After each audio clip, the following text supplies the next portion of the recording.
Okay, so income effects. For income effects, we need a completely new model.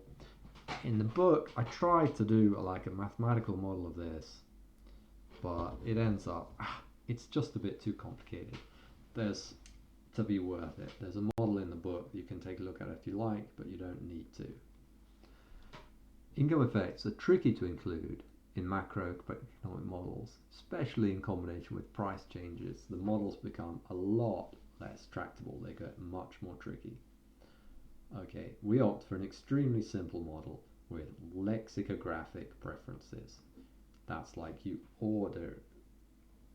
sort of a Leontief kind of thing, but not quite the same. But we'll see. It's basically you sort of order goods and you move from one good to the next when you can afford. You buy the best good you can afford, basically. So we assume an economy with a series of products, y1, y2, y3. The price of good yi is pi, and pi is 2 to the I minus 1. So p1 is just 1, p2 is 2, p3 is 4, p4 is 8, and so on. You double the price for each increase in the index. Energy use EI per unit of product yi is alpha, some constant, times 2 to the power of 2 I minus 1. Divided by A, where A is productivity. So product I minus 1 is 4 times as energy intensive as product I per unit of product, but only twice as energy intensive per dollar. Okay, so the product per se is more expensive, but it's also more energy intensive.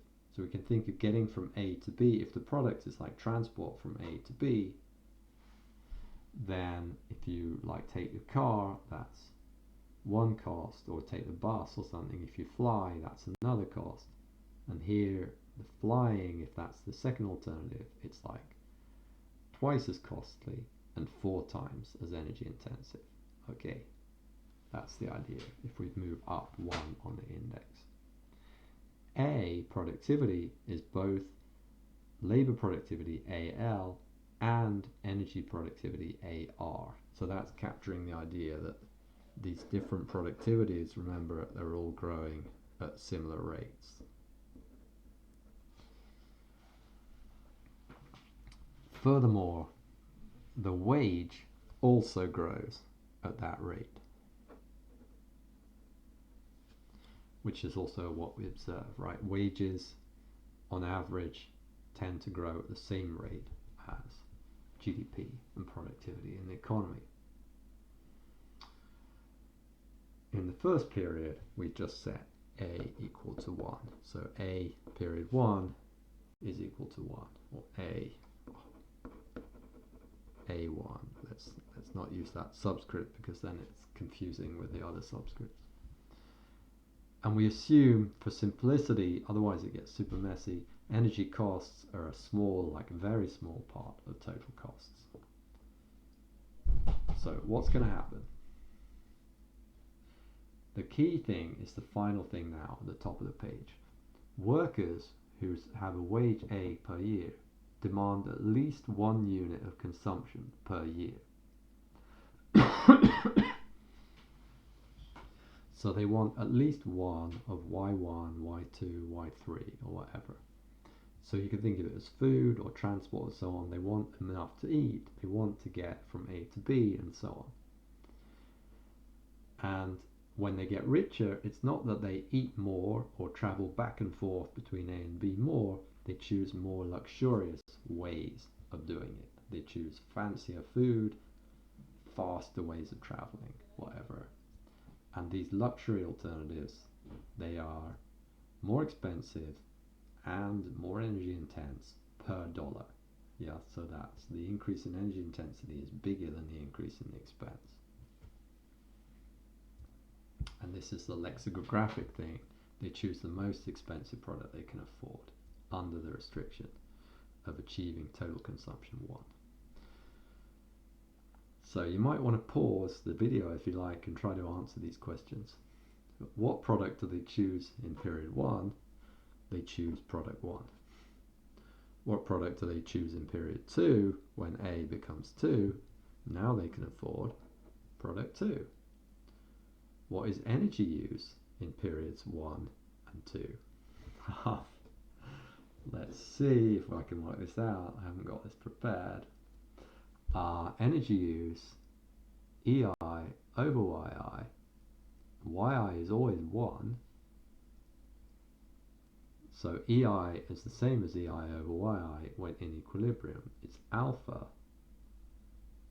2 to the 2 I minus 1. So EI over YI is alpha 2 to the power of 2 I minus 1 over A.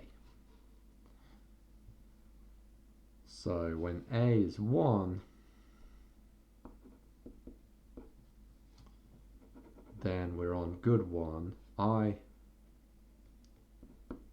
is 1. EI over YI is alpha. This is just 1 over A, which is 1, so it's alpha. EI over YI is alpha, YI is 1, so EI is just alpha. But when I is 2 and A is 2,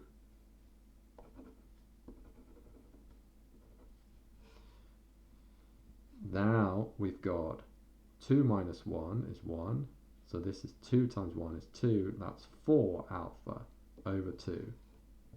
So EI over YI is now 2, YI is still 1, 2 alpha, sorry. When A is 3, I is 3, 3 minus 1 is 2, that's 4, 2 to the 4 is 16.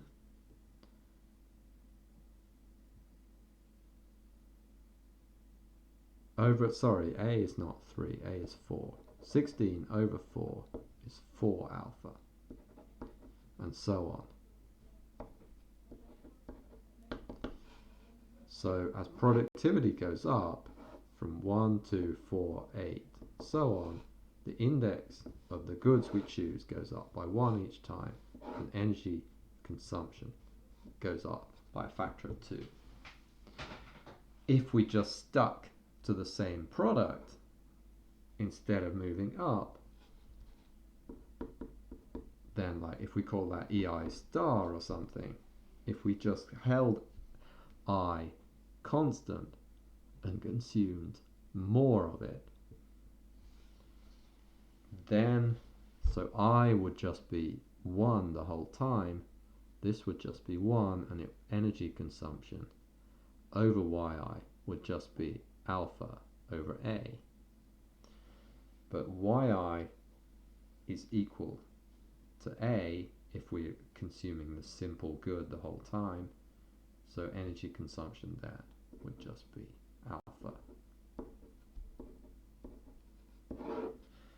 Because why is that? Well, labor productivity is growing up at some rate, energy productivity is going up at the same rate, we keep consuming the same good, the two effects cancel, energy consumption stays the same. So that would be relative decoupling. If energy efficiency went up faster than labor efficiency, then we could get absolute decoupling, right? If we just stuck with the same product. Okay, so that is a really, really simple way of modeling the income effect. We get richer, we shift to more energy intensive stuff. That counteracts the effect of increasing energy efficiency, which is sort of what we see in the data.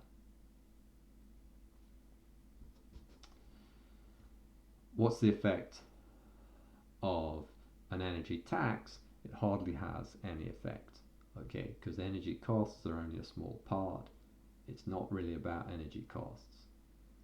What's the effect of an exogenous increase in alpha? Now that really helps, right? Because see these energy EIs, alpha, 2 alpha, 4 alpha. If we can somehow make alpha go up, that will help, okay?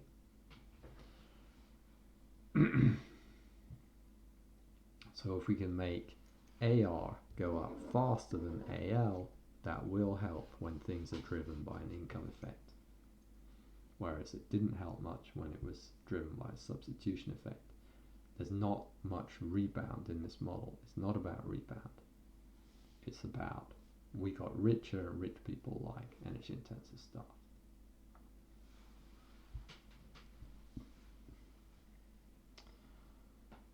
Okay. So this is kind of interesting, but it's also a super extreme model. We have this very extreme model with these different goods, one of which was completely made from energy and the other wasn't at all. And we sort of said, look, it kind of fits the data, but it doesn't really make much sense. Now we've got another model which kind of fits the data, but it's also really extreme.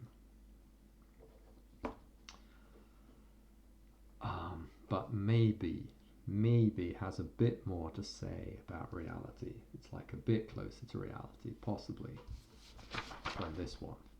Okay. Let's see what more notes we've got. Yeah, okay, reality. Have I got time? Yeah, I think we'll do a new video on reality.